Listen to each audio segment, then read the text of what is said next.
take over and preside over the 12th National and County Government Coordinating Summit. Sir.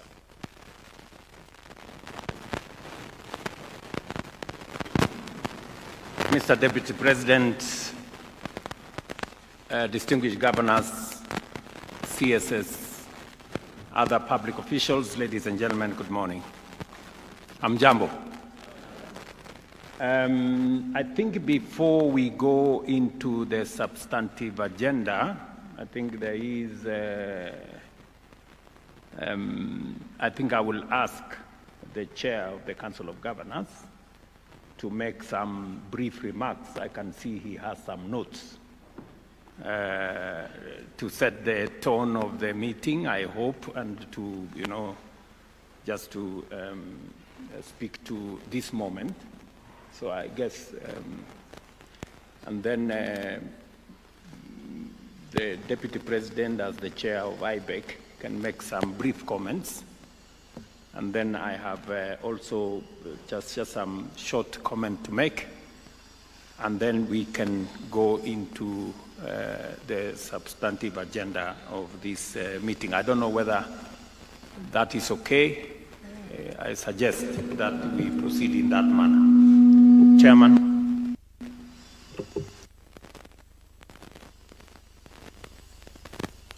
Thank you very much, Your Excellency.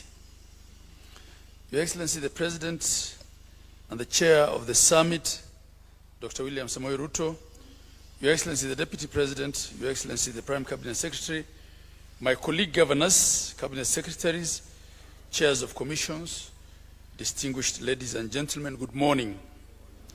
It's an honor to join you for the 12th National and County Governments Coordinating Summit, our foremost constitutional platform for dialogue, collaboration, and shared stewardship of Kenya's governance and development agenda. Allow me, Your Excellency, to appreciate your unwavering commitment to cooperative governance. This is how our system of devolution continues to mature through structured consultation, candor, and mutual responsibility. Today's agenda reflects a strong emphasis on institutional accountability, policy alignment, and effective execution of our shared mandates. The Council welcomes the presentation of the IGRTC report and the proposed framework for reporting on legislative bodies and the draft summit report, which are central to ensuring how we implement summit decisions. We look forward to engaging with these instruments, which will strengthen the summit's oversight role and streamline communication with Parliament and the county assemblies. Your Excellencies, the tabling of the draft IGRA regulations is timely. For a decade, we have operated without comprehensive regulations to guide intergovernmental structures below the summit. These regulations will clarify roles, processes, and coordination mechanisms, particularly at the level of intergovernmental sector reforms, county intergovernmental forums, and technical working mechanisms. The Council will... Brother, somebody, the mic, there's a lot of echo here, so somebody must out. I don't know what the problem is.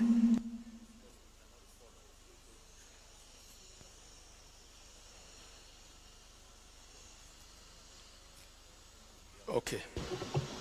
The Council will provide position and views on a few governance issues to ensure that these regulations enhance and not whittle down the spirit of cooperative governance as envisaged in the Constitution. I wish to commend the various intergovernmental sector forums that exist and that are doing commendable work. I wish to, however, note that there is need to have sector forums outside the devolved function areas, including security and foreign affairs. These functions are primarily assigned to the national government, but have an impact on devolution as well. I'll be failing if I do not commend the Office of the Attorney General, who participated in the Council of Governors meeting we had last week, where discussions on legal sector forum was discussed. Consensus was built such that such a forum would avail an opportunity to address the legal issues and forestall disputes as well as decongest the summit agenda. Your Excellency, we appreciate the continued efforts by the National Treasury to stabilize the equitable share disbursement schedule. However, there remains critical issues requiring summit direction. The same will be discussed at length. And agenda number 7, they include SHA reimbursements, road maintenance levy fund, costing of devolved functions, and the passage of the County Government's Additional Allocation Act, among others. Your Excellency, the constitutional architecture of devolution thrives where there is mutual respect, fidelity to the law, and the shared responsibility in delivering quality services to Kenyans. This summit symbolizes that partnership. The challenges that we face, whether in health, roads, fiscal management, land administration, or public service, are not obstacles, but opportunities for deeper coordination. We look forward to constructive deliberations and firm resolutions that move us closer to the country we all want to see. On behalf of the 47 governments, I wish to reaffirm our commitment to national unity, equitable development, and the principles of cooperative governance. We stand ready to work with all the national institutions represented here today to advance the constitutional vision of a prosperous, inclusive, and a devolved Kenya. Thank you, and I look forward to the discussions ahead. Thank you, Your Excellency. Mr. Deputy President and Chair of IBEC.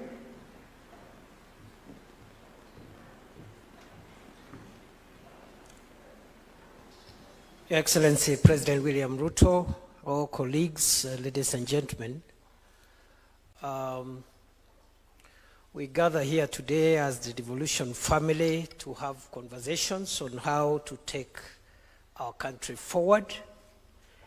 And Mr. President, through the delegated assignment you've given me, I've been able to oversee during the past year activities of IBEC.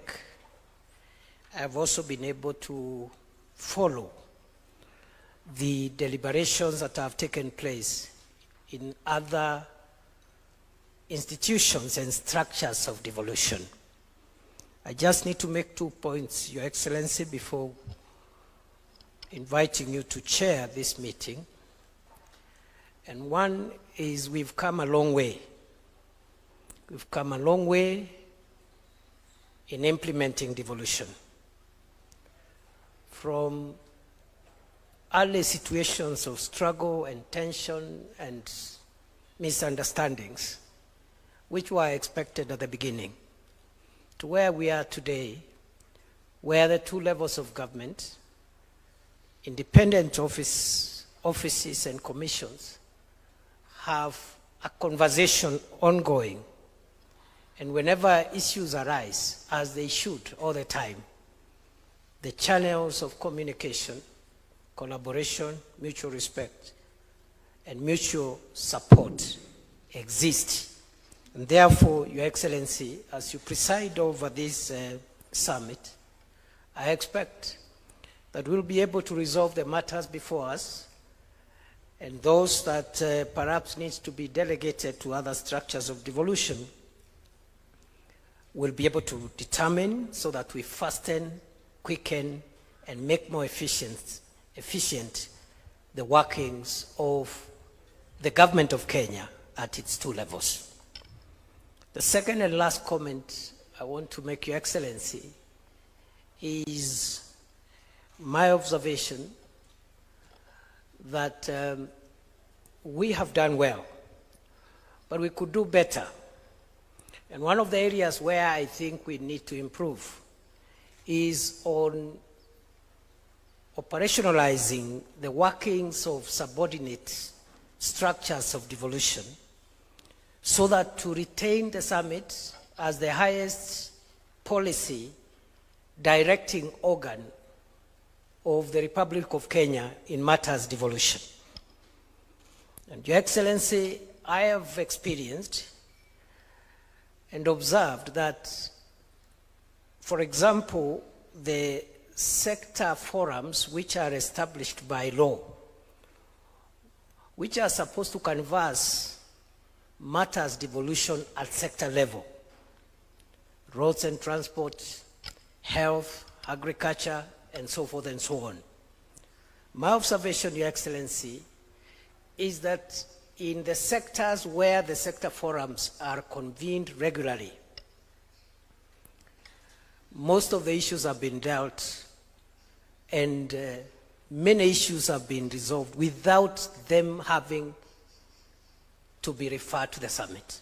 And I want particularly to commend the health sector forum, followed by the agriculture sector forum, and in the same vein encourage all the other sector forums, as we discussed and passed in the last IBEC.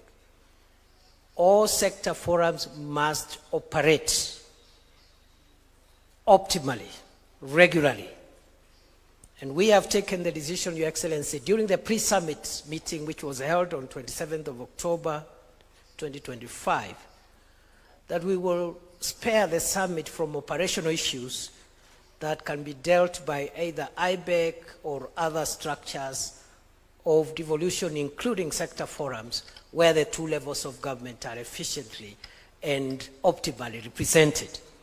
I therefore want to call upon the sector forums that are not operational to do so effective January, so that going forward we spare the summit for policy direction on issues that cannot be resolved at other levels, and the rest of the time we can spend bonding and taking photographs and encouraging ourselves to work together going forward, as opposed to coming here to deal with operational routine issues from one sector to another. And we have as many as 18 sectors. The meeting, the summit becomes cumbersome, inefficient, and reduces the stature of this very important forum.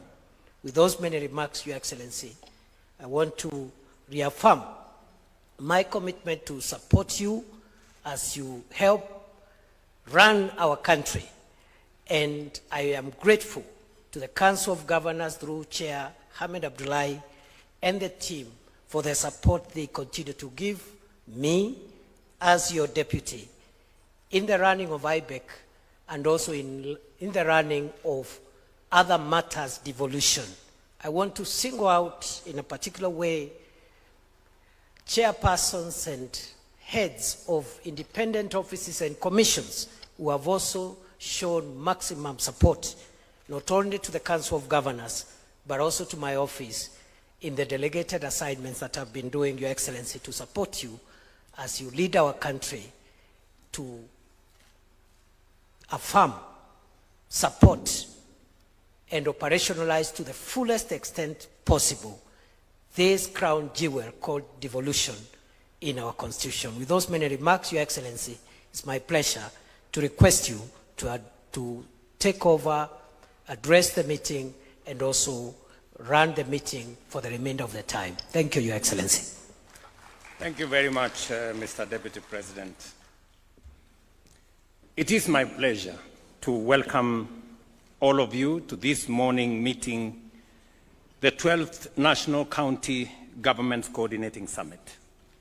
Each time we gather under this framework, we renew a commitment that lies at the heart of our constitutional order, the commitment to shared governance, inclusive prosperity, and collective responsibility for the future of our nation.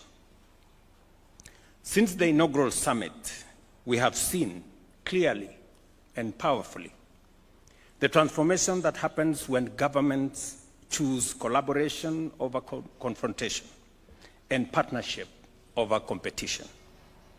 Devolution has not only drawn the machinery of governance closer to the people, but it has also energized counties to become genuine engines of local development, centers of coordination, and champions of responsive, people-centered service delivery. Over the past year in particular, This summit and the spirit of partnership has been evident across the country. Counties have stepped up assertively, strengthening healthcare delivery under the Social Health Authority reforms, expanding agricultural value chains, accelerating the establishment of county aggregation and industrial parks, and adopting digital systems that have modernized planning, record keeping, and payments at the county level. I must congratulate all governors and their staff for this great achievement. These reforms are visible in our hospitals, where supervision has improved, in farms and markets, where farmers and traders now benefit from better infrastructure and coordinated support, in schools, where collaborative programs such as the transfer of school feeding initiatives and assets are enhancing enrollment and retention in our schools, and in households where citizens now interact with government more easily, efficiently, affordably, and transparently. For our part as the national government, we have stood shoulder to shoulder with counties. We have implemented fiscal and structural reforms that guarantee more predictable cash disbursements, strengthened monitoring of summit resolutions, and introduced collaborative systems of planning and reporting.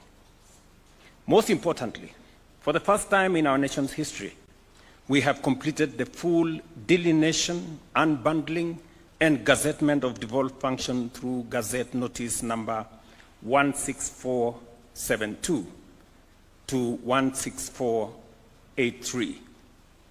This long-awaited clarification of roles, pending for nearly 12 years, finally removes historical ambiguities, duplication, and institutional tensions that slowed service delivery and generated conflict over responsibility.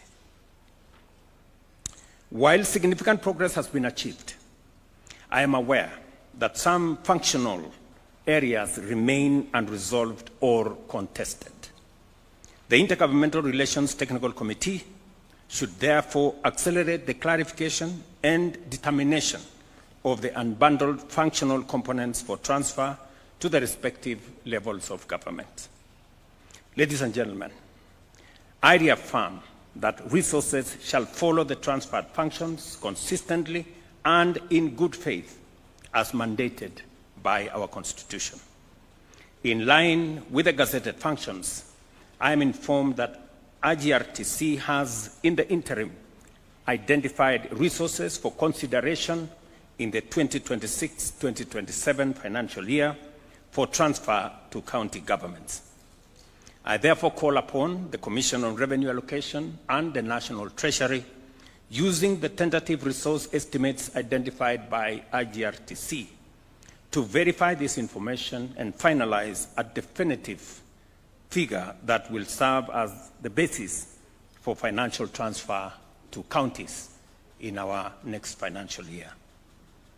While we await the full realization of financial transfers, significant progress has already been made in the transfer of non-financial resources, specifically fixed and movable assets. IGRDC has gazetted the transfer of more than 46,000 parcels of land and 8,062 housing units to county governments through Gazette Notice number 171 of 11th August 2025 and number 188 of 5th September 2025. These assets are now under the custody and management of county governments. I urge counties to collaborate with the relevant agencies to facilitate the processing of legal ownership documents as required by law. Additionally, 34,000 parcels of land and over 1,000 housing units are pending transfer across 40 counties. The IGRTC should fast-track this process to ensure that all attendant resources are transferred without any further delay. A central mandate of this summit is the assessment of devolution performance across both levels of government. The Secretariat is responsible for conducting these assessments and reporting recommendations to the summit, including on recently transferred functions. While I acknowledge the positive progress made, I remain concerned about our inability to fully execute the resolutions adopted at previous summits. I urge our Secretariat to ensure full implementation of all resolutions and call upon all responsible parties to fulfill their mandates diligently and report progress promptly. At the last two summit meetings, a resolution, for example, was passed to review the Intergovernmental Relations Act to legally entrench the Council of Governors Secretariat and strengthen RGRTC.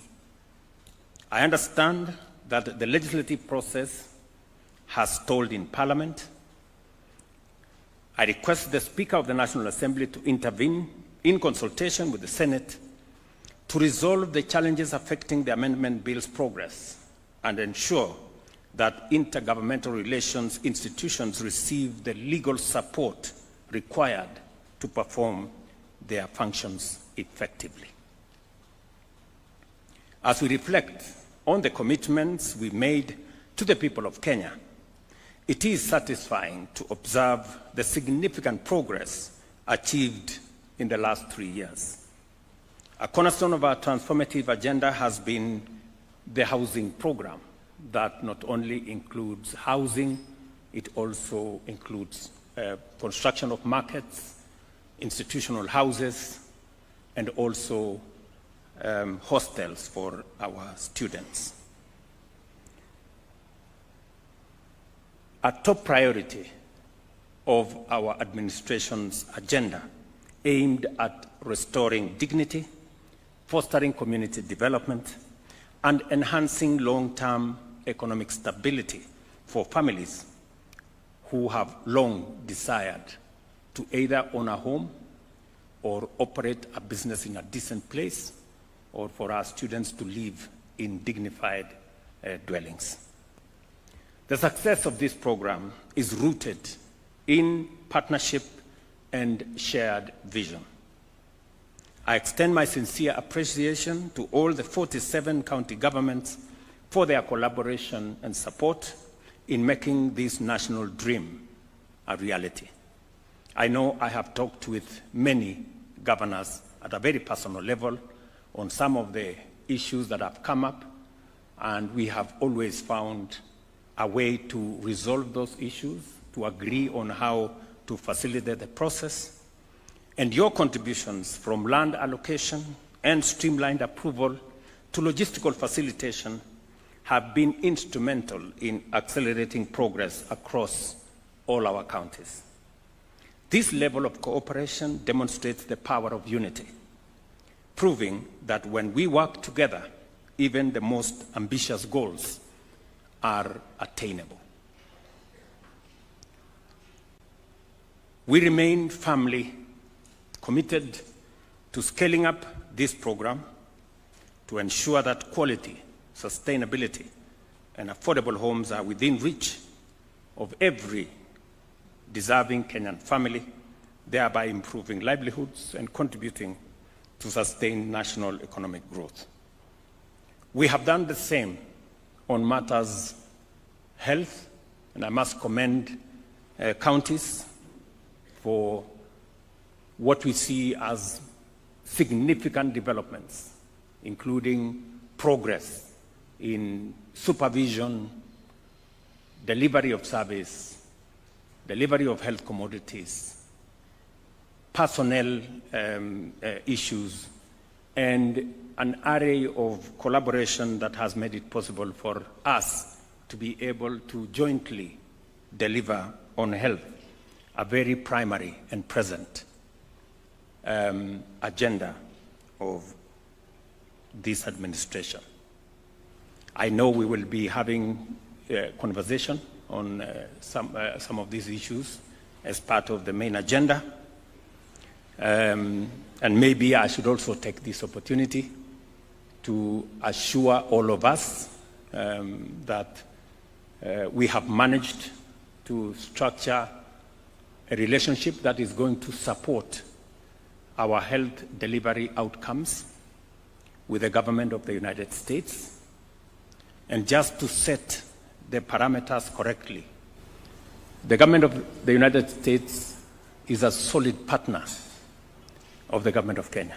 It is not a relationship that began recently. It is a relationship that has been built over time, a relationship that has been of mutual benefit to both the people of Kenya and the people of the United States. And when President Biden invited me 2 years ago for a state visit, the first after 18 years by an African head of state, it was a statement of confidence in the relationship between our two countries. When President Donald Trump invited me also alongside other colleagues from our region last week, we did agree between the two governments that much as we were going to sign one of the most consequential agreements on peace and security in our region, it was also necessary for us to further consolidate the relationship between the United States and Kenya by signing an agreement on matters health. That agreement was a request by the government of Kenya because health is one of the big tickets that between the national government and the county governments we have been focusing on for the last 3 years. And it is because many families, many people in Kenya have suffered a great deal. Many people, in fact, estimates have put it at almost 1 million families every year sink into poverty and debt because of hospital bills. And therefore, it became a concern for us as citizenry in Kenya.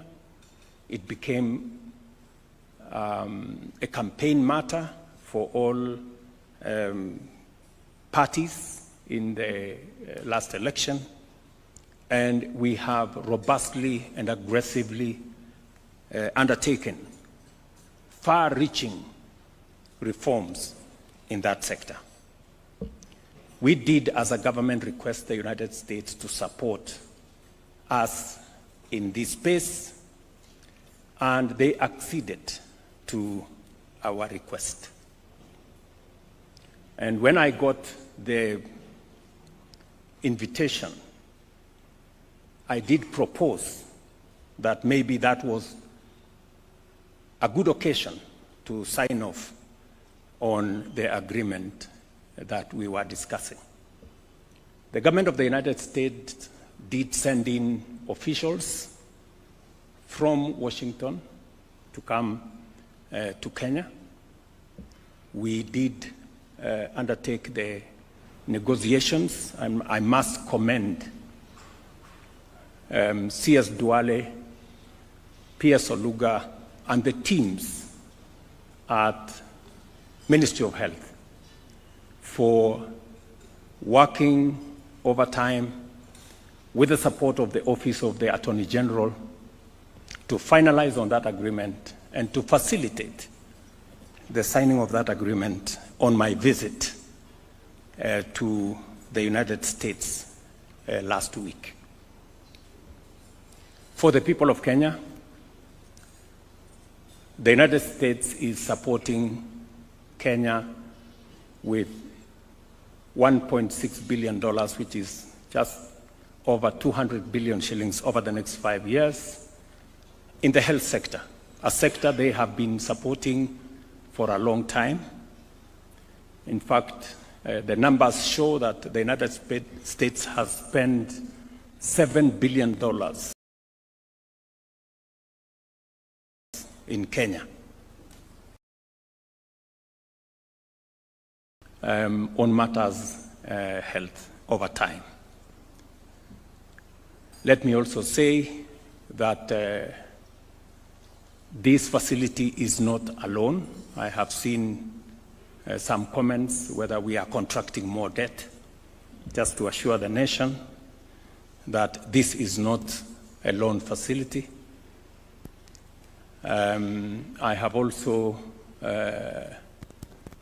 been careful to make sure that the negotiations were clear. If you followed the United States Secretary of State, Marco Rubio, did state clearly that we have working institutions in Kenya.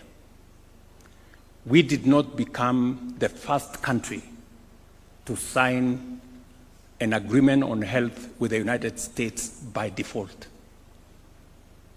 We became the first country by design because we have the requisite institutions and we have the requisite human capital with the capacity to undertake any negotiation. I want to remind us, and I have said this before, and I will repeat it again, we have one of the best human capital anywhere in the world. We have simply the best human capital anywhere in the world. And therefore, the professionals we have at the Ministry of Health, the public officials and professionals we have at the Attorney General's office are as good, if not better, than those from anywhere in the world. And therefore, I am confident that whatever it is that we undertake, we are guided first and foremost by the interest of the people of Kenya. And I want to be very categorical that our goal is crystal clear. Our focus is razor sharp, if not laser sharp. And our resolve and determination is that of steel on making sure that in every undertaking, we not only centralize the interests of the people of Kenya, but we pursue what is good for our nation. Nobody, no government will take advantage of the people or government of Kenya.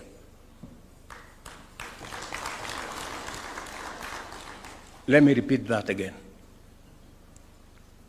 Nobody and no government will take advantage of the people of Kenya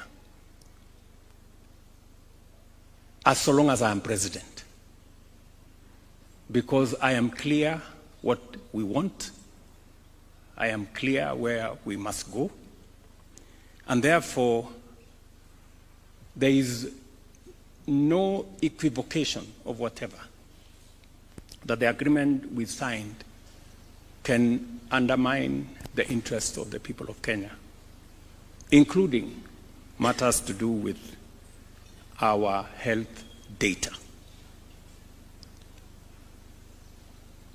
The Office of the Attorney General, and she's here, went through the agreement with a tooth comb to make sure that when it comes to matters data,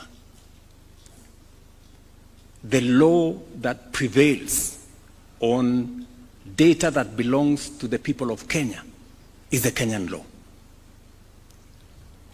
That is with clarity.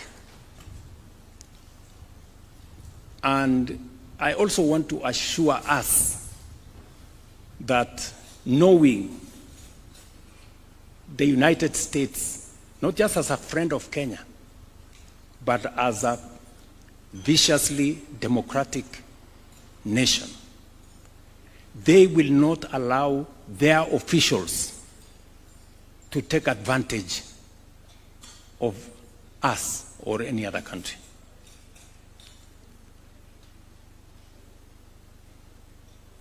They will not. But that's not enough. Much as they will not allow their own officials to take advantage of others, we will not allow ourselves to be taken advantage of by anybody. Even if there was an opportunity for anybody to take advantage of us, we will not allow it. So, I just want to, because I know health is actually a shared responsibility in some way between the national and the county governments, and the resources that we have sought to assist us in this sector.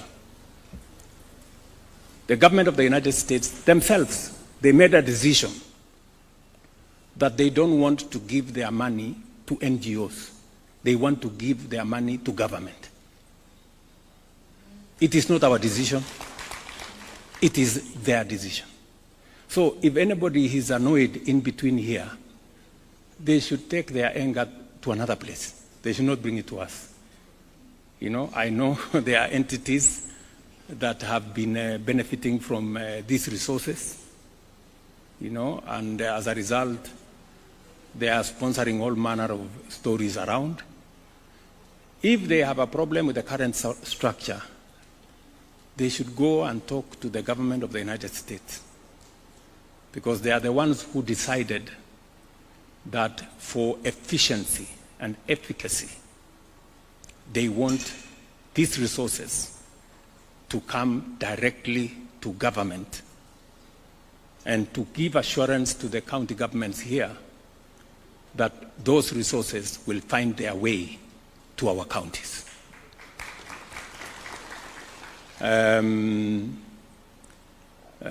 It is not me who said, it is the government of the United States that they did not want to continue funding the NGO industry. It is them who said. So, tafadhalini, please. Kama kuna mtu amekasirika kwa sababu, you know, walikuwa wanatengeneza pesa, sijui wako na maofisi kubwa kubwa, naendesha gari kubwa. Sasa mnatuuliza nini? So I just wanted to clarify that particular point so that we are clear. And let me say this finally, that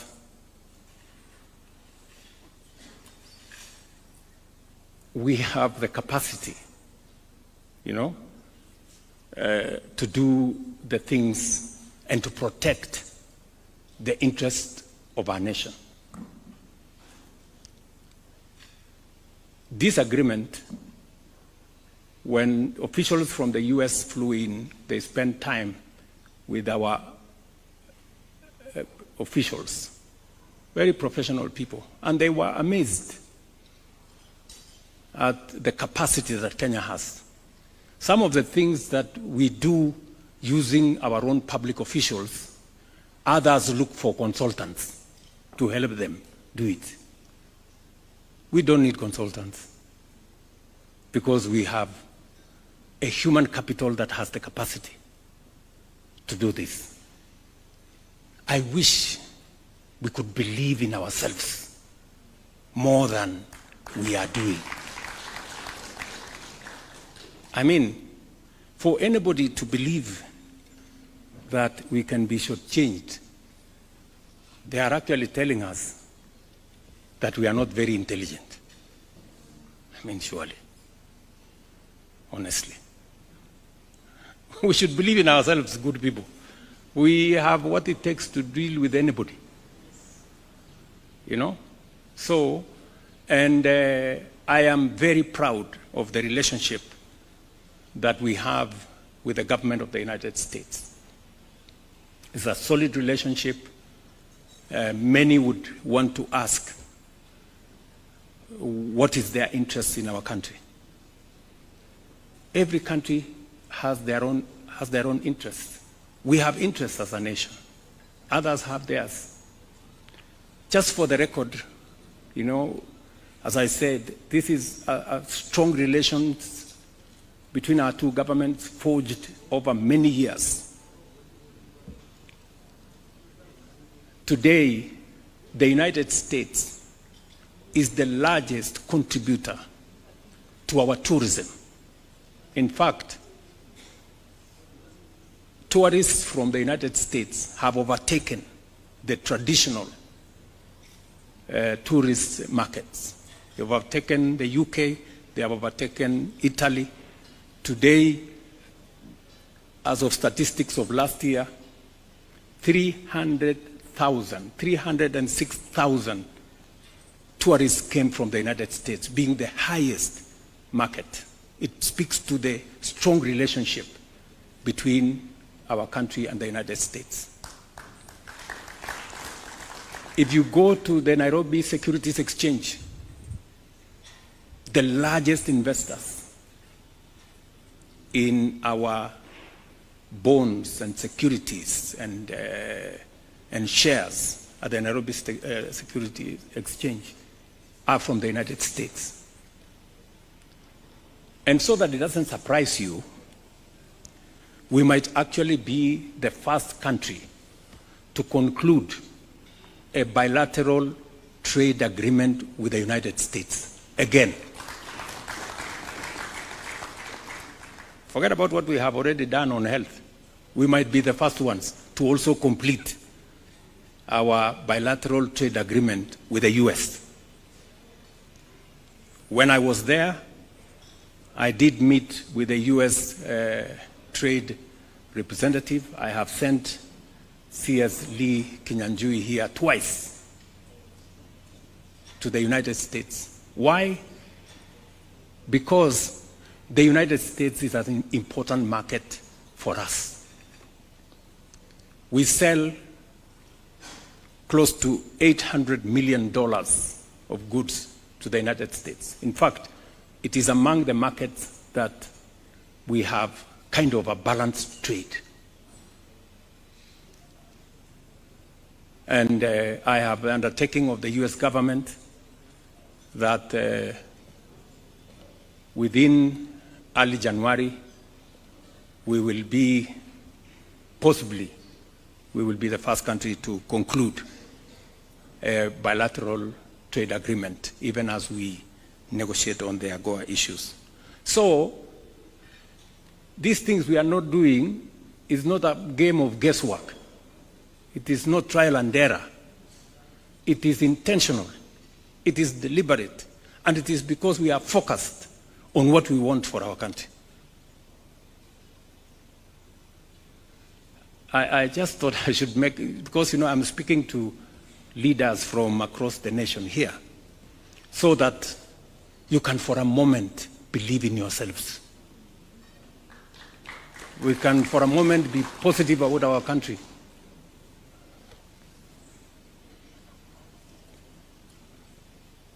We don't want to take advantage of anybody. And I promise you, nobody will take advantage of us. Nobody. And I don't think the United States, being the responsible friends that they are, would want to take advantage of us. There is a clear, demonstrable, documented, strong relationship between the United States and Kenya. Whether it is our defense agreements and support that we get from them, whether it is the agreement that we have signed on health, whether it is the tourist numbers that come to our country, or the trade that is going on between us and the United States, which, by the way, employs close to 50,000 Kenyans, just the trade with the United States, or the bilateral labor agreement that we are about to sign. It speaks to the strong relationship between our two countries. And it is in that context that we are engaged. As I conclude, I express my very deep gratitude to all governors, cabinet secretaries, the State Department of Devolution, and the IGRTC for your dedication. Let us sustain the spirit of consultation and partnership, and let us remain focused on our shared goal, a Kenya where every county thrives and every Kenyan feels seen, heard, and served as we deliver on the promise of devolution. I thank you.